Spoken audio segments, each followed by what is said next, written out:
ഒന്നാമത്തെ ചോദ്യം, മൗലികാവകാശങ്ങളെക്കുറിച്ചുള്ള പ്രസ്താവനകളിൽ ശരിയായവ ഏതെല്ലാം? അപ്പോൾ ഇവിടെ 4 പ്രസ്താവനകൾ തന്നിട്ടുണ്ട്. അതിൽ പ്രസ്താവന 1ഉം പ്രസ്താവന 4ഉം ആണ് ശരി. ഓപ്ഷൻ ഡി ആണ് ശരി. ഒന്നാമത്തെ പ്രസ്താവന ഭരണഘടനയിൽ മൗലികാവകാശങ്ങളെക്കുറിച്ച് പ്രതിപാദിക്കുന്നത് അനുച്ഛേദം 12 മുതൽ 35 വരെയാണ്. ഇനി നാലാമത്തെ പ്രസ്താവന മൗലികാവകാശങ്ങൾ പുനഃസ്ഥാപിക്കാൻ വേണ്ടി കോടതികൾ പുറപ്പെടുവിക്കുന്ന ഉത്തരവുകളാണ് റിട്ടുകൾ. അപ്പോൾ 1, 4 പ്രസ്താവനകളാണ് ശരി. അപ്പോൾ ഒന്നാമത്തെ പ്രസ്താവന ഭരണഘടനയിലെ മൗലികാവകാശങ്ങളെക്കുറിച്ച് പ്രതിപാദിക്കുന്നത് അനുച്ഛേദം 12 മുതൽ 35 വരെയാണ്. നാലാമത്തെ പ്രസ്താവന മൗലികാവകാശങ്ങൾ പുനഃസ്ഥാപിക്കാൻ വേണ്ടി കോടതികൾ പുറപ്പെടുവിക്കുന്ന ഉത്തരവുകളാണ് റിട്ടുകൾ. രണ്ടാമത്തെ ചോദ്യം, അടിയന്തരാവസ്ഥക്കാലത്ത് മൗലികാവകാശങ്ങൾ നിഷേധിക്കപ്പെടുന്നത് ഏത് വകുപ്പ് പ്രകാരമാണ്? ഉത്തരം ഓപ്ഷൻ ബി 359. 359-ാം വകുപ്പ് പ്രകാരമാണ് അടിയന്തരാവസ്ഥക്കാലത്ത് മൗലികാവകാശങ്ങൾ നിഷേധിക്കപ്പെടുന്നത്. മൂന്നാമത്തെ ചോദ്യം, മൗലിക കടമകൾ ഭരണഘടനയിൽ ഉൾപ്പെടുത്തണമെന്ന് ശുപാർശ ചെയ്ത കമ്മിറ്റി ഏതാണ്?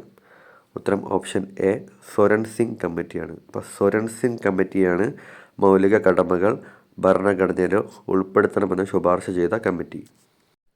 നാലാമത്തെ ചോദ്യം, ഭരണഘടനാ നിർമ്മാണ സഭയിലെ ഡ്രാഫ്റ്റിംഗ് കമ്മിറ്റിയിൽ DP ഖെയ്ത്താൻ്റെ നിര്യാണത്തെ തുടർന്ന് ഒഴിവിലേക്ക് തിരഞ്ഞെടുക്കപ്പെട്ട അംഗമാരാണ്? ഓപ്ഷൻ സി TT കൃഷ്ണമാചാരിയാണ്. അപ്പോൾ TT കൃഷ്ണമാചാരിയാണ് ഭരണഘടനാ നിർമ്മാണ സഭയിലെ ഡ്രാഫ്റ്റിംഗ് കമ്മിറ്റിയിൽ DP ഖെയ്ത്താൻ്റെ നിര്യാണത്തെ തുടർന്ന് ഒഴിവിലേക്ക് തിരഞ്ഞെടുക്കപ്പെട്ട അംഗം. അഞ്ചാമത്തെ ചോദ്യം, പാർലമെൻ്ററി ഭരണ സമ്പ്രദായം എന്ന ആശയം ഇന്ത്യൻ ഭരണഘടനയിൽ ഉൾപ്പെടുത്തിയിട്ടുണ്ട്. ഏത് രാജ്യത്തിൽ നിന്നാണ് ഇന്ത്യ ഇത് കടം കൊണ്ടത്? ഉത്തരം ഓപ്ഷൻ എ ബ്രിട്ടനാണ്. അപ്പോൾ ബ്രിട്ടനിൽ നിന്നാണ് ഇന്ത്യ പാർലമെൻ്ററി ഭരണ സമ്പ്രദായം എന്ന ആശയം കടം കൊണ്ടിട്ടുള്ളത്. ആറാമത്തെ ചോദ്യം, അഗസ്ത്യാർകൂടത്തെക്കുറിച്ചുള്ള പ്രസ്താവനകളിൽ തെറ്റായത് ഏതെല്ലാം? ഓപ്ഷൻ എ ഒന്നാമത്തെ പ്രസ്താവനയാണ് തെറ്റ്. പശ്ചിമഘട്ടത്തിൻ്റെ വടക്കേ അറ്റത്ത് സ്ഥിതി ചെയ്യുന്ന മലനിരയാണ് അഗസ്ത്യാർകൂടം എന്ന് പറയുന്ന പ്രസ്താവനയാണ് തെറ്റായത്. ശരിയായ പ്രസ്താവനകൾ അഗസ്ത്യാർകൂടത്തിൻ്റെ കിഴക്കേ മലനിരകളിൽ നിന്ന് ഉത്ഭവിക്കുന്ന നദിയാണ് താമിരഭരണി നദി. 2016 യുനെസ്കോയുടെ വേൾഡ് നെറ്റ്വർക്ക് ഓഫ് ബയോസ്ഫിയർ റിസർവിൽ അഗസ്ത്യാർകൂടം ഉൾപ്പെട്ടിരുന്നു. ഈ 2, 3 പ്രസ്താവനകളാണ് ശരി. ഒന്നാമത്തെ പ്രസ്താവന തെറ്റാണ്. അപ്പോൾ ഓപ്ഷൻ എ തെറ്റായ പ്രസ്താവന. ഏഴാമത്തെ ചോദ്യം, കക്കിയാർ താഴെ തന്നിരിക്കുന്നവയിൽ ഏത് നദിയുടെ പോഷക നദിയാണ്?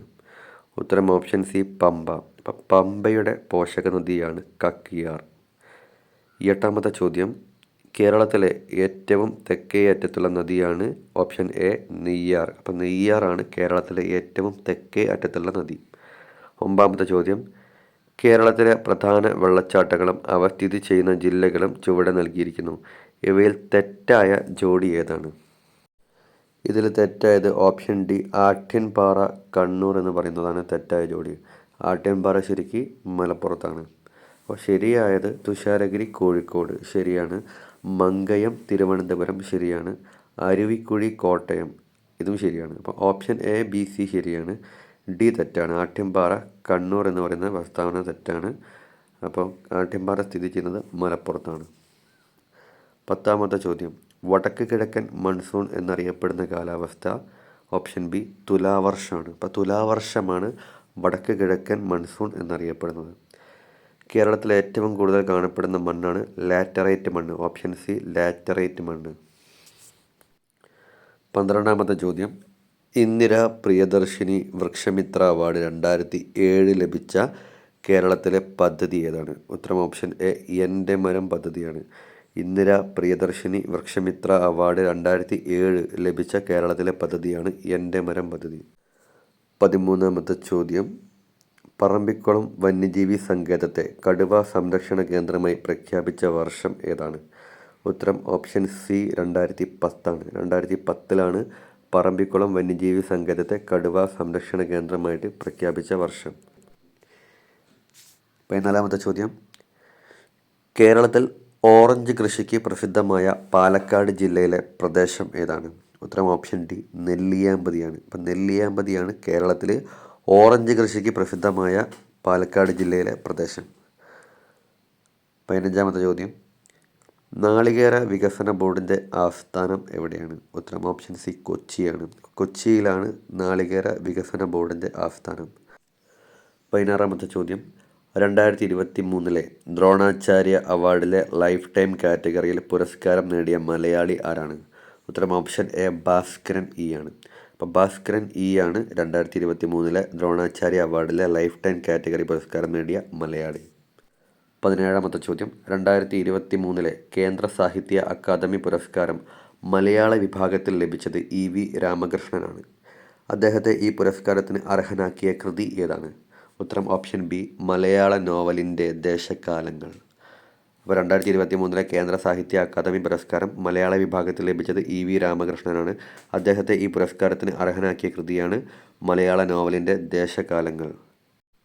18ാമത്തെ ചോദ്യം, 2023 നടന്ന പ്രഥമ ഖേലോ ഇന്ത്യ പാരാ ഗെയിംസിൽ വിജയികളായതാര്? ഉത്തരം ഓപ്ഷൻ സി ഹരിയാനയാണ്. അപ്പോൾ 2023 നടന്ന പ്രഥമ ഖേലോ ഇന്ത്യ പാരാ ഗെയിംസിൽ വിജയികളായത് ഹരിയാനയാണ്. 19ാമത്തെ ചോദ്യം, 2023 അണ്ടർ-19 പുരുഷ ഏഷ്യ കപ്പിൽ കിരീടം നേടിയത് ആരാണ്? ഉത്തരം ഓപ്ഷൻ ബി ബംഗ്ലാദേശാണ്. 2023 അണ്ടർ-19 പുരുഷ ഏഷ്യ കപ്പിൽ കിരീടം നേടിയത് ബംഗ്ലാദേശാണ്. 20ാമത്തെ ചോദ്യം, 28ാമത് ഇൻ്റർനാഷണൽ ഫിലിം ഫെസ്റ്റിവൽ ഓഫ് കേരളയിൽ മികച്ച മലയാള ചിത്രത്തിനുള്ള നെറ്റ് പാക്ക് പുരസ്കാരം ലഭിച്ച ചിത്രം ഏതാണ്? ഉത്തരം ഓപ്ഷൻ എ ആട്ടം. 28ാമത് ഇൻ്റർനാഷണൽ ഫിലിം ഫെസ്റ്റിവൽ ഓഫ് കേരളയിൽ മികച്ച മലയാള ചിത്രത്തിനുള്ള നെറ്റ് പാക്ക് പുരസ്കാരം ലഭിച്ച ചിത്രമാണ് ആട്ടം. ഇന്ത്യയിൽ ആദ്യമായി ജല ബജറ്റ് തയ്യാറാക്കുന്ന നിയോജക മണ്ഡലം ഏതാണ്? ഉത്തരം ഓപ്ഷൻ ഡി ധർമ്മടമാണ്. അപ്പോൾ ഇന്ത്യയിൽ ആദ്യമായിട്ട് ജല ബജറ്റ് തയ്യാറാക്കുന്ന നിയോജക മണ്ഡലമാണ് ധർമ്മടം. 22ാമത്തെ ചോദ്യം, 2023 ഡിസംബറിൽ സൈബീരിയൻ കടുവകളെ എത്തിച്ചത് ഏത് സുവോളജിക്കൽ പാർക്കിലാണ്? ഉത്തരം option C Padmaja Naidu zoological park. അപ്പോൾ സൈബീരിയൻ കടുവകളെ എത്തിച്ചത് പത്മജ നായിഡു സുവോളജിക്കൽ പാർക്കിലാണ്. തെലങ്കാനയുടെ പുതിയ മുഖ്യമന്ത്രി ആരാണ്? ഉത്തരം ഓപ്ഷൻ എ രേവന്ത് റെഡ്ഡിയാണ്. രേവന്ത് റെഡ്ഡിയാണ് തെലങ്കാനയുടെ പുതിയ മുഖ്യമന്ത്രി. 24ാമത്തെ ചോദ്യം, 2023 ടൈം മാഗസിനിൻ്റെ അത്ലറ്റ് ഓഫ് ദി ഇയർ ആയി തിരഞ്ഞെടുക്കപ്പെട്ടത് ആരാണ്? ഉത്തരം ഓപ്ഷൻ ബി ലയണൽ മെസ്സിയാണ്. അപ്പോൾ ലയണൽ മെസ്സിയാണ് 2023 ടൈം മാഗസിൻ്റെ അത്ലറ്റ് ഓഫ് ദി ഇയർ ആയിട്ട് തിരഞ്ഞെടുക്കപ്പെട്ടത്. 25ാമത്തെ ചോദ്യം, ലോക സുസ്ഥിര ഗതാഗത ദിനം വേൾഡ് സസ്റ്റൈനബിൾ ട്രാൻസ്പോർട്ട് ഡേ ആയിട്ട് ആചരിക്കുന്നത് എന്നാണ്?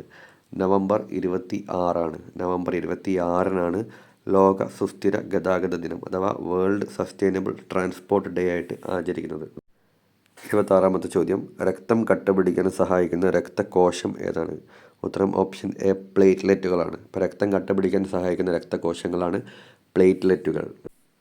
27ാമത്തെ ചോദ്യം, രണ്ട് ജീവികൾക്കും ഗുണകരമായ ജീവിബന്ധം അറിയപ്പെടുന്നത് ഏത് പേരിലാണ്? ഉത്തരം ഓപ്ഷൻ ബി മ്യൂച്വലിസം എന്നാണ്. രണ്ട് ജീവികൾക്കും ഗുണകരമായ ജീവിബന്ധം അറിയപ്പെടുന്നത് മ്യൂച്വലിസം എന്നാണ്. 28ാമത്തെ ചോദ്യം, ഗർഭകാലഘട്ടത്തിൽ അമ്മയിൽ നിന്ന് പ്ലസൻ്റയിലൂടെ ഗർഭസ്ഥ ശിശുവിന് ലഭിക്കുന്ന ഇമ്മ്യൂണോഗ്ലോബുലിൻ ഏതാണ്? ഉത്തരം ഓപ്ഷൻ ഡി ആണ്. ഇമ്മ്യൂണോഗ്ലോബുലിൻ ജി ആണ്. ഇമ്മ്യൂണോഗ്ലോബുലിൻ ജി ആണ് ഗർഭകാലഘട്ടത്തിൽ അമ്മയിൽ നിന്ന് പ്ലസൻ്റയിലൂടെ ഗർഭസ്ഥ ശിശുവിന് ലഭിക്കുന്ന ഇമ്മ്യൂണോഗ്ലോബുലിൻ. 29ാമത്തെ ചോദ്യം, രോഗപ്രതിരോധ ശാസ്ത്രത്തിൻ്റെ പിതാവ്, ഇമ്മ്യൂണോളജിയുടെ പിതാവ് എന്നറിയപ്പെടുന്നത് ആരാണ്? ഉത്തരം ഓപ്ഷൻ ഡി എഡ്വേർഡ് ജെന്നറാണ്. അപ്പോൾ എഡ്വേർഡ് ജെന്നറാണ് രോഗപ്രതിരോധ ശാസ്ത്രത്തിൻ്റെ പിതാവ് അഥവാ ഇമ്മ്യൂണോളജിയുടെ പിതാവ് എന്നറിയപ്പെടുന്നത്. 30ാമത്തെ ചോദ്യം, ശ്വാസകോശത്തെ പൊതിഞ്ഞ് സംരക്ഷിക്കുന്ന ആവരണം ഏതാണ്? ഉത്തരം ഓപ്ഷൻ സി പ്ലൂറയാണ്. ശ്വാസകോശത്തെ പൊതിഞ്ഞ് സംരക്ഷിക്കുന്ന ആവരണമാണ് പ്ലൂറ. 31ാമത്തെ ചോദ്യം, കാൽമുട്ടിലെ അസ്ഥിയുടെ പേരെന്താണ്? ഉത്തരം ഓപ്ഷൻ ബി പറ്റല്ലയാണ്. പറ്റല്ല. 32ാമത്തെ ചോദ്യം, ദണ്ട് ആകൃതിയിലുള്ള മസ്തിഷ്ക ഭാഗമാണ്? ഉത്തരം ഓപ്ഷൻ ഡി മെഡുല്ല ഒബ്ലോങ്കേറ്റ. 33ാമത്തെ ചോദ്യം, പ്രതിബിംബത്തിന് ഏറ്റവും തെളിമയുള്ളത് കണ്ണിലെ ഏത് ഭാഗത്താണ്? ഉത്തരം ഓപ്ഷൻ എ പീതബിന്ദുവിലാണ്. പ്രതിബിംബത്തിന് ഏറ്റവും തെളിമയുള്ളത് കണ്ണിലെ ഏത് ഭാഗത്താണ്? ഉത്തരം ഓപ്ഷൻ എ പീതബിന്ദു. 34-ാമത്തെ ചോദ്യം, നിരാമയ ആരോഗ്യ ഇൻഷുറൻസ് പദ്ധതിയുടെ ഗുണഭോക്താക്കൾ ആരാണ്? ഉത്തരം ഓപ്ഷൻ സി ഭിന്നശേഷിക്കാരാണ്. ഭിന്നശേഷിക്കാരാണ് നിരാമയ ആരോഗ്യ ഇൻഷുറൻസ് പദ്ധതിയുടെ ഗുണഭോക്താക്കൾ. 35-ാമത്തെ ചോദ്യം, സമ്പൂർണ്ണ ആൻറ്റിബയോട്ടിക് സാക്ഷരതയുള്ള സംസ്ഥാനമാക്കാനുള്ള കേരള സർക്കാരിൻ്റെ കർമ്മ പദ്ധതിയാണ് KARSAP. എന്താണ് KARSAPയുടെ പൂർണ്ണരൂപം?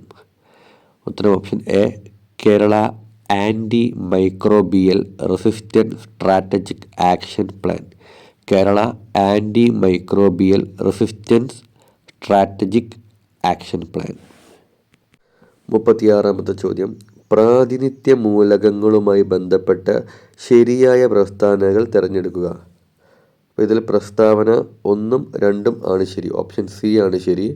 ഒന്നാമത്തെ പ്രസ്താവന, ഖരം, ദ്രാവകം, വാതകം എന്നീ 3 അവസ്ഥകളിലും പ്രാതിനിധ്യ മൂലകങ്ങൾ കാണപ്പെടുന്നുണ്ട്. രണ്ടാമത്തെ പ്രസ്താവന, ബാഹ്യതമ ഷെല്ലിൽ 1 മുതൽ 8 വരെ ഇലക്ട്രോണുകൾ കാണപ്പെടുന്നു. അപ്പോൾ 1, 2 പ്രസ്താവനകളാണ് ശരിയായിട്ടുള്ളത്. 38-ാമത്തെ ചോദ്യം, ലവണങ്ങളും അവയുടെ ഉപയോഗവും ചുവടെ നൽകിയിരിക്കുന്നു. അവയിൽ നിന്ന് ശരിയായ ജോഡികൾ കണ്ടെത്തുക. അപ്പോൾ ശരിയായ ജോഡി ഉത്തരം ഓപ്ഷൻ സി ആണ്. അപ്പോൾ അതിൽ ഒന്നാമത്തേത് അലക്കുകാരം. അലക്കുകാരം ഗ്ലാസ് നിർമ്മാണത്തിന് ഉപയോഗിക്കുന്നു. 2 ജിപ്സം, അത് നമ്മൾ സിമൻറ്റ് നിർമ്മാണത്തിന് ഉപയോഗിക്കുന്നു. മൂന്നാമത്തേത് തുരിശാണ്, അത് കുമിൾനാശിനിയായിട്ട് ഉപയോഗിക്കുന്നുണ്ട്. 4 അപ്പകാരം, അഗ്നിശമനിയായിട്ടും ഉപയോഗിക്കുന്നു. 39-ാമത്തെ ചോദ്യം, ഭൂമിയുടെ പ്രതലത്തിൽ ജിയുടെ മൂല്യം ഏറ്റവും കൂടുതൽ എവിടെയായിരിക്കും? ഉത്തരം ഓപ്ഷൻ എ ധ്രുവപ്രദേശത്താണ്. ഭൂമിയുടെ ഉപരിതലത്തിൽ ജിയുടെ മൂല്യം ഏറ്റവും കൂടുതൽ ധ്രുവപ്രദേശത്താണ്. താഴെ തന്നിരിക്കുന്നവയിൽ വിസ്കസ് ദ്രാവകങ്ങൾക്ക് ഉദാഹരണം അല്ലാത്തത് ഏതാണ്? വിസ്കസ് ദ്രാവകം അല്ലാത്തത് പെട്രോളാണ്. എന്നാൽ തേന്, ഗ്ലിസറിൻ, ആവണക്കെണ്ണ ഇതൊക്കെ വിസ്കസ് ദ്രാവകങ്ങൾക്ക് ഉദാഹരണമാണ്. 41-ാമത്തെ ചോദ്യം, സിഫിലിസ് എന്ന വൈറസ് രോഗത്തിൻ്റെ രോഗകാരി ഏതാണ്? ഉത്തരം ഓപ്ഷൻ എ ട്രിപ്പോണിയ പാലിഡമാണ്. ട്രിപ്പോണിയ പാലിഡമാണ് സിഫിലിസ് എന്ന വൈറസ് രോഗത്തിൻ്റെ രോഗകാരി. ബ്രോങ്കൈറ്റിസ് എന്ന രോഗം ബാധിക്കുന്ന ശരീരഭാഗം ഏതാണ്? ഉത്തരം ഓപ്ഷൻ എ ശ്വാസകോശമാണ്. ബ്രോങ്കൈറ്റിസ് ബാധിക്കുന്നത് ശ്വാസകോശത്തിനെയാണ്. 43-ാമത്തെ ചോദ്യം, ചുവടെ നൽകിയിട്ടുള്ളവയിൽ വൈറ്റമിൻ എച്ച് എന്നറിയപ്പെടുന്നത് ഏതാണ്? ഉത്തരം ഓപ്ഷൻ സി ബയോട്ടിനാണ്. അപ്പോൾ ബയോട്ടിനാണ് വൈറ്റമിൻ എച്ച് എന്നറിയപ്പെടുന്നത്. 44-ാമത്തെ ചോദ്യം, കേരളത്തിലെ കോർപ്പറേഷൻ അല്ലെങ്കിൽ മുനിസിപ്പൽ പ്രദേശങ്ങളിൽ താമസിക്കുന്ന വയോജനങ്ങൾക്ക് ആരോഗ്യ പരിരക്ഷ നൽകുന്ന പദ്ധതിയാണ് വയോമിത്രം പദ്ധതി. സാമൂഹിക സുരക്ഷാ മിഷൻ നടപ്പാക്കുന്ന ഈ പദ്ധതിയിൽ എത്ര വയസ്സിന് മുകളിലുള്ള വയോജനങ്ങളെയാണ് ഉൾപ്പെടുത്തുന്നത്? ഉത്തരം ഓപ്ഷൻ സി 65 ആണ്. അപ്പോൾ കേരളത്തിലെ കോർപ്പറേഷൻ അല്ലെങ്കിൽ മുനിസിപ്പൽ പ്രദേശങ്ങളിൽ താമസിക്കുന്ന വയോജനങ്ങൾക്ക് ആരോഗ്യ പരിരക്ഷ നൽകുന്ന പദ്ധതിയാണ് വയോമിത്രം പദ്ധതി. സാമൂഹിക സുരക്ഷാ മിഷൻ നടപ്പിലാക്കുന്ന ഈ പദ്ധതിയിൽ എത്ര വയസ്സിന് മുകളിലുള്ള വയോജനങ്ങളെയാണ് ഉൾപ്പെടുത്തുന്നത് എന്ന് ചോദിച്ചാൽ 65 വയസ്സാണ്. 45-ാമത്തെ ചോദ്യം, മാനസിക വെല്ലുവിളി നേരിടുന്ന മുതിർന്നവരെ പുനരധിവസിപ്പിക്കുന്നതിനും പരിപാലിക്കുന്നതിനും ഈ മേഖലയിൽ പ്രവർത്തിക്കുന്നതും പരിചയസമ്പന്നരുമായ NGOകൾക്ക് ഗ്രാൻഡ് അനുവദിക്കുന്ന പദ്ധതി ഏതാണ്? പ്രതീക്ഷയാണ്. ഉത്തരം ഓപ്ഷൻ ബി പ്രതീക്ഷ. മാനസിക വെല്ലുവിളി നേരിടുന്ന മുതിർന്നവരെ പുനരധിവസിപ്പിക്കുന്നതിനും പരിപാലിക്കുന്നതിനും ഈ മേഖലയിൽ പ്രവർത്തിക്കുന്നതും പരിചയസമ്പന്നരുമായ NGOകൾക്ക് ഗ്രാൻഡ് അനുവദിക്കുന്ന പദ്ധതിയാണ് പ്രതീക്ഷ. 46-ാമത്തെ ചോദ്യം, പുന്നപ്ര വയലാർ സമരം നടന്ന വർഷം ഇത്? ഉത്തരം ഓപ്ഷൻ എ 1946 ആണ്. അപ്പോൾ 1946-ലാണ് പുന്നപ്ര വയലാർ സമരം നടന്നത്. 48-ാമത്തെ ചോദ്യം, ജനങ്ങളുടെ അധ്യാത്മ വിമോചനത്തിൻ്റെ ആധികാരിക രേഖയായ സ്മൃതി എന്ന് തിരുവിതാംകൂർ ക്ഷേത്രപ്രവേശന വിളംബരത്തെ വിശേഷിപ്പിച്ചതാരാണ്? ഉത്തരം ഓപ്ഷൻ എ ഗാന്ധിജിയാണ്. അപ്പം ക്ഷേത്രങ്ങളുടെ അധ്യാത്മ വിമോചനത്തിൻ്റെ ആധികാരിക രേഖയായ സ്മൃതി എന്ന് തിരുവിതാംകൂർ ക്ഷേത്രപ്രവേശന വിളംബരത്തെ വിശേഷിപ്പിച്ചത് ഗാന്ധിജിയാണ്. എൻ്റെ കാശി യാത്ര എന്ന കൃതി രചിച്ച നവോത്ഥാന നായകനാരാണ്? ഉത്തരം ഓപ്ഷൻ ഡി തൈക്കാട് അയ്യാസ്വാമികളാണ്. എൻ്റെ കാശിയാത്ര എന്ന കൃതി രചിച്ചത് തൈക്കാട് അയ്യാസ്വാമികളാണ്. 49ാമത്തെ ചോദ്യം, ശ്രീമൂലം പ്രജാസഭ നിലവിൽ വന്ന വർഷം. ഉത്തരം ഓപ്ഷൻ സി 1904. 1904 ശ്രീമൂലം പ്രജാസഭ നിലവിൽ വന്നത്. 50ാമത്തെ ചോദ്യം, ചീമേനി എസ്റ്റേറ്റ് സമരം എന്നറിയപ്പെടുന്നത് ഏതാണ്? ഉത്തരം ഓപ്ഷൻ ബി തോൽവിറക് സമരമാണ്. തോൽവിറക് സമരമാണ് ചീമേനി എസ്റ്റേറ്റ് സമരം എന്നും അറിയപ്പെടുന്നത്. 51ാമത്തെ ചോദ്യം, 1957 വിപ്ലവത്തിൽ ലക്നൌവിൽ നേതൃത്വം കൊടുത്തത് ആരാണ്? ഉത്തരം ഓപ്ഷൻ ബി ബീഗം ഹസ്രത്ത് മഹലാണ്. 1857 വിപ്ലവത്തിൽ ലക്നൌവിൽ നേതൃത്വം നൽകിയത് ബീഗം ഹസ്രത്ത് മഹലാണ്. തമിഴ്നാട്ടിൽ സ്വദേശി പ്രക്ഷോഭത്തിന് നേതൃത്വം നൽകിയ ഏത് വ്യക്തിയെയാണ് കപ്പലോട്ടിയ തമിഴൻ എന്നറിയപ്പെടുന്നത്? ഉത്തരം ഓപ്ഷൻ ഡി വി.ഒ. ചിദംബരം പിള്ളയാണ്. തമിഴ്നാട്ടിൽ സ്വദേശി പ്രക്ഷോഭത്തിന് നേതൃത്വം നൽകിയ വ്യക്തിയാണ് വി.ഒ. ചിദംബരം പിള്ള. അദ്ദേഹമാണ് കപ്പലോട്ടിയ തമിഴൻ എന്നറിയപ്പെടുന്നത്. 53ാമത്തെ ചോദ്യം, സോം പ്രകാശ് എന്ന പത്രത്തിൻ്റെ സ്ഥാപകൻ ആരാണ്? ഉത്തരം ഓപ്ഷൻ ഡി ഈശ്വരചന്ദ്ര വിദ്യാസാഗറാണ്. ഈശ്വരചന്ദ്ര വിദ്യാസാഗറാണ് സോം പ്രകാശ് എന്ന പത്രത്തിൻ്റെ സ്ഥാപകൻ. 54ാമത്തെ ചോദ്യം, ശരിയായ വിദ്യാഭ്യാസം ലഭിക്കുമെങ്കിൽ ഇന്ത്യൻ ജനത എല്ലാവരുടെയും ആദരവിന് പാത്രമാകും. ഇത് ആരുടെ വാക്കുകളാണ്? ഉത്തരം ഓപ്ഷൻ സി രാജാറാം മോഹൻ റോയ്. ശരിയായ വിദ്യാഭ്യാസം ലഭിക്കുമെങ്കിൽ ഇന്ത്യൻ ജനത എല്ലാവരുടെയും ആദരവിന് പാത്രമാകും. ഇത് രാജാറാം മോഹൻ റോയിയുടെ വാക്കുകളാണ്. 55ാമത്തെ ചോദ്യം, 1884 സ്ഥാപിതമായ ഡെക്കാൻ എഡ്യൂക്കേഷൻ സൊസൈറ്റിക്ക് നേതൃത്വം നൽകിയതാര്? ഉത്തരം ഓപ്ഷൻ ഡി ആണ്. മുകളിൽ പറഞ്ഞവരെല്ലാവരുണ്ട്. അപ്പോൾ ജി അഗാർക്കർ, ബാലഗംഗാധര തിലക്, മഹാദേവ ഗോവിന്ദ റാനഡെ, ഈ പറഞ്ഞ എല്ലാവരും 1884 സ്ഥാപിതമായ ഡെക്കാൻ എഡ്യൂക്കേഷൻ സൊസൈറ്റിക്ക് നേതൃത്വം കൊടുത്തവരാണ്.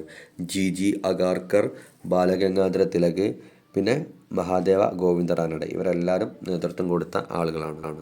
അടുത്ത ചോദ്യം, വിധിയുടെ ചക്രങ്ങൾ ഒരു നാൾ ഇന്ത്യ ഉപേക്ഷിക്കാൻ ബ്രിട്ടീഷുകാരെ നിർബന്ധിതരാക്കും. പക്ഷേ ഏതു രൂപത്തിലുള്ള ഇന്ത്യയെയാവും അവർ ഇവിടെ ഉപേക്ഷിച്ച് പോവുക? നൂറ്റാണ്ടുകളായുള്ള അവരുടെ ഭരണത്തിൻ്റെ അരുവി അവസാനം വറ്റി വരണ്ടു പോകുമ്പോൾ അവർ വിട്ടിട്ട് പോകുന്നത് ചളിയുടെയും അഴുക്കിൻ്റെയും കൂമ്പാരങ്ങളായിരിക്കും. ഇത് ആരുടെ വാക്കുകളാണ്? ഉത്തരം ഓപ്ഷൻ എ രവീന്ദ്രനാഥ ടാഗോറിൻ്റെ വാക്കുകളാണ്. രവീന്ദ്രനാഥ ടാഗോറിൻ്റെ വാക്കുകളാണിവ. 57ാമത്തെ ചോദ്യം, ഭാഷാടിസ്ഥാനത്തിൽ സംസ്ഥാന കോൺഗ്രസ് കമ്മിറ്റികൾ രൂപവൽക്കരിക്കാൻ തീരുമാനിച്ച നാഗ്പൂർ കോൺഗ്രസ് സമ്മേളനം നടന്ന വർഷം ഏതാണ്? 1920. 1920 ഭാഷാടിസ്ഥാനത്തിൽ സംസ്ഥാന കോൺഗ്രസ് കമ്മിറ്റികൾ രൂപവൽക്കരിക്കാൻ തീരുമാനിച്ച നാഗ്പൂർ കോൺഗ്രസ് സമ്മേളനം നടന്നത്. 58ാമത്തെ ചോദ്യം, 1956 ഇന്ത്യൻ സംസ്ഥാന പുനഃസംഘടനാ നിയമപ്രകാരം നിലവിൽ വന്ന സംസ്ഥാനങ്ങളും കേന്ദ്രഭരണ പ്രദേശങ്ങളുടെയും എണ്ണം എത്രയാണ്? ഓപ്ഷൻ സി ആണ് ഉത്തരം. 14 സംസ്ഥാനങ്ങളും 6 കേന്ദ്രഭരണ പ്രദേശങ്ങളും. 14 സംസ്ഥാനങ്ങളും 6 കേന്ദ്രഭരണ പ്രദേശങ്ങളുമാണ് നിലവിൽ വന്നത്. 59ാമത്തെ ചോദ്യം, സ്വതന്ത്ര ഇന്ത്യയുടെ ആദ്യത്തെ വിദ്യാഭ്യാസ മന്ത്രി ആരാണ്? ഉത്തരം ഓപ്ഷൻ ബി മൗലാന അബ്ദുൽ കലാം ആസാദാണ്. സ്വതന്ത്ര ഇന്ത്യയുടെ ആദ്യത്തെ വിദ്യാഭ്യാസ മന്ത്രിയാണ് മൗലാന അബ്ദുൽ കലാം ആസാദ്. 60ാമത്തെ ചോദ്യം, ഇന്ത്യ ലോക വ്യാപാര സംഘടനയിൽ അംഗമായത് ഏത് വർഷമാണ്? 1995 ജനുവരി 1. 1995 ജനുവരി 1 ഇന്ത്യ ലോക വ്യാപാര സംഘടനയിൽ അംഗമായത്. 61ാമത്തെ ചോദ്യം, ഒ.വി. വിജയന് വയലാർ അവാർഡ് നേടിക്കൊടുത്ത കൃതി ഏതാണ്? ഉത്തരം ഓപ്ഷൻ സി ഗുരുസാഗരമാണ്. ഗുരുസാഗരമാണ് ഒ.വി. വിജയന് വയലാർ അവാർഡ് നേടിക്കൊടുത്ത കൃതി. 62 കഥകളി ഉണ്ടെന്ന് നാട്ടുകാരെ അറിയിക്കുന്ന ചടങ്ങാണ് കേളികൊട്ട്. കഥകളി ഉണ്ടെന്ന് നാട്ടുകാരെ അറിയിക്കുന്ന ചടങ്ങാണ് കേളികൊട്ട്. 63ാമത്തെ ചോദ്യം, കേരള നിയമസഭയുടെ സ്പീക്കർ പദവി വഹിച്ച രണ്ടാമത്തെ വ്യക്തി ആരാണ്? രണ്ടാമത്തെ വ്യക്തിയാണ് KM സീതി സാഹിബ്. കേരള നിയമസഭയുടെ സ്പീക്കർ പദവി വഹിച്ച രണ്ടാമത്തെ വ്യക്തിയാണ് KM സീതി സാഹിബ്. 64ാമത്തെ ചോദ്യം, നിലവിൽ കേരള സംസ്ഥാന സ്പോർട്സ് കൗൺസിൽ പ്രസിഡന്റ് ആരാണ്? ഉത്തരം ഓപ്ഷൻ ഡി ഷറഫ് അലിയാണ്. ഷറഫ് അലി. നിലവിൽ കേരള സംസ്ഥാന സ്പോർട്സ് കൗൺസിൽ പ്രസിഡന്റാണ് ഷറഫ് അലി.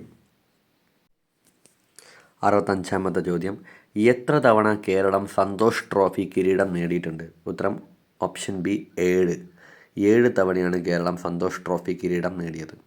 66ാമത്തെ ചോദ്യം, വേടന്താങ്കൽ പക്ഷി സങ്കേതം സ്ഥിതി ചെയ്യുന്ന സംസ്ഥാനം ഏതാണ്? ഉത്തരം ഓപ്ഷൻ ബി തമിഴ്നാടാണ്. തമിഴ്നാട്ടിലാണ് വേടന്താങ്കൽ പക്ഷി സങ്കേതം സ്ഥിതി ചെയ്യുന്നത്.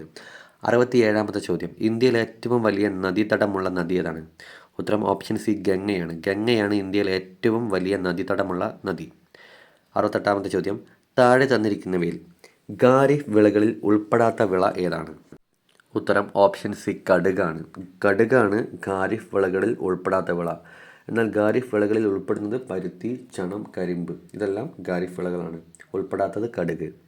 69ാമത്തെ ചോദ്യം, കോട്ടോണോപോളിസ് എന്ന് വിശേഷണമുള്ള നഗരം, ഇന്ത്യൻ നഗരം ഏതാണ്? മുംബൈയാണ്. കോട്ടോണോപോളിസ് എന്ന് വിശേഷണമുള്ള ഇന്ത്യൻ നഗരമാണ് മുംബൈ. 70ാമത്തെ ചോദ്യം, ഉൾനാടൻ ജലഗതാഗത അതോറിറ്റി രൂപം കൊണ്ട വർഷം? 1986. ഉത്തരം ഓപ്ഷൻ ബി 1986 ഉൾനാടൻ ജലഗതാഗത അതോറിറ്റി രൂപം കൊണ്ടത്. 71ാമത്തെ ചോദ്യം, 2023 KP കേശവമേനോൻ സ്മാരക പുരസ്കാരം ലഭിച്ചത് ആർക്കാണ്? ഉത്തരം ഓപ്ഷൻ സി വൈശാഖനാണ്. 2023 KP കേശവമേനോൻ സ്മാരക പുരസ്കാരം ലഭിച്ചത് സി വൈശാഖനാണ്. 72ാമത്തെ ചോദ്യം, ഔദ്യോഗിക വൃക്ഷം, ജീവി, പക്ഷി, ചെടി തുടങ്ങിയവ പ്രഖ്യാപിച്ച കേരളത്തിലെ ജില്ലാ പഞ്ചായത്ത് ഏതാണ്? കാസർഗോഡാണ്. അപ്പോൾ കാസർഗോഡ് ജില്ലയിലാണ് ഔദ്യോഗിക വൃക്ഷം, പക്ഷി, ചെടി എന്നിവ പ്രഖ്യാപിച്ചത്. 73ാമത്തെ ചോദ്യം, 1 മുതൽ 8ാം ക്ലാസ് വരെയുള്ള OBC വിദ്യാർത്ഥികൾക്കായി സംസ്ഥാന സർക്കാർ ആരംഭിച്ച സ്കോളർഷിപ്പ് പദ്ധതി ഏതാണ്? ഉത്തരം ഓപ്ഷൻ സി കെടാവിളക്കാണ്. 1 മുതൽ 8ാം ക്ലാസ് വരെയുള്ള OBC വിദ്യാർത്ഥികൾക്കായിട്ട് സംസ്ഥാന സർക്കാർ ആരംഭിച്ച സ്കോളർഷിപ്പ് പദ്ധതിയാണ് കെടാവിളക്ക്. 74ാമത്തെ ചോദ്യം, കേരളത്തിലെ ഏത് രാഷ്ട്രീയ നേതാവിൻ്റെ ആത്മകഥയാണ് ഓർമ്മച്ചെപ്പ് തുറക്കുമ്പോൾ? ഉത്തരം ഓപ്ഷൻ ഡി MM ലോറൻസ് ആണ്. MM ലോറൻസിൻ്റെ ആത്മകഥയാണ് ഓർമ്മച്ചെപ്പ് തുറക്കുമ്പോൾ. 75ാമത്തെ ചോദ്യം, കേരളത്തിൽ ആദ്യമായി നടന്ന അന്താരാഷ്ട്ര കാലിഗ്രഫി ഫെസ്റ്റിവൽ, അതായത് കയ്യക്ഷര കലോത്സവത്തിൻ്റെ വേദി എവിടെയായിരുന്നു? കൊച്ചിയിലായിരുന്നു കേരളത്തിൽ ആദ്യമായി നടന്ന അന്താരാഷ്ട്ര കാലിഗ്രഫി ഫെസ്റ്റിവൽ, അതായത് കയ്യക്ഷര കലോത്സവത്തിൻ്റെ വേദി. 76ാമത്തെ ചോദ്യം, കൊൽക്കത്ത ആസ്ഥാനമായ Satyajit Ray film and television ഇൻസ്റ്റിറ്റ്യൂട്ടിൻ്റെ പ്രസിഡന്റ് ആരാണ്? ഉത്തരം ഓപ്ഷൻ സി സുരേഷ് ഗോപിയാണ്. കൊൽക്കത്ത ആസ്ഥാനമായ Satyajit Ray film and television ഇൻസ്റ്റിറ്റ്യൂട്ടിൻ്റെ പ്രസിഡന്റാണ് സുരേഷ് ഗോപി. 77ാമത്തെ ചോദ്യം, വേൾഡ് ഫുഡ് പ്രൈസ് ഫൗണ്ടേഷൻ ഏർപ്പെടുത്തിയ നോർമൻ ഇ ബർലോഗ് പുരസ്കാരം 2023 ലഭിച്ചത് ആർക്കാണ്? ഉത്തരം option A doctor Swati Naik. Doctor Swati നായികിനാണ് വേൾഡ് ഫുഡ് പ്രൈസ് ഫൗണ്ടേഷൻ ഏർപ്പെടുത്തിയ നോർമൻ ബർലോഗ് പുരസ്കാരം 2023 ലഭിച്ചത്. 78ാമത്തെ ചോദ്യം, 2023 നടന്ന ഏഷ്യൻ ഗെയിംസിൽ ഇന്ത്യ നേടിയ മെഡലുകളുടെ എണ്ണം എത്രയാണ്? ഉത്തരം ഓപ്ഷൻ ഡി 107 107 മെഡലുകളാണ് 2023 നടന്ന ഏഷ്യൻ ഗെയിംസിൽ ഇന്ത്യ നേടിയത്. 79ാമത്തെ ചോദ്യം, വിഴിഞ്ഞം അന്താരാഷ്ട്ര തുറമുഖത്ത് ആദ്യമായി എത്തിയ കപ്പൽ ഏതാണ്? ഷൻഹുവ 15 ഷൻഹുവ 15 വിഴിഞ്ഞം അന്താരാഷ്ട്ര തുറമുഖത്ത് ആദ്യമായി എത്തിയ കപ്പൽ. 80ാമത്തെ ചോദ്യം, അന്താരാഷ്ട്ര ബാലികാ ദിനം ആചരിക്കുന്നത് എന്നാണ്? ഉത്തരം ഓപ്ഷൻ ഡി ഒക്ടോബർ 11 ഒക്ടോബർ 11 അന്താരാഷ്ട്ര ബാലികാ ദിനം ആചരിക്കുന്നത്. Thank you.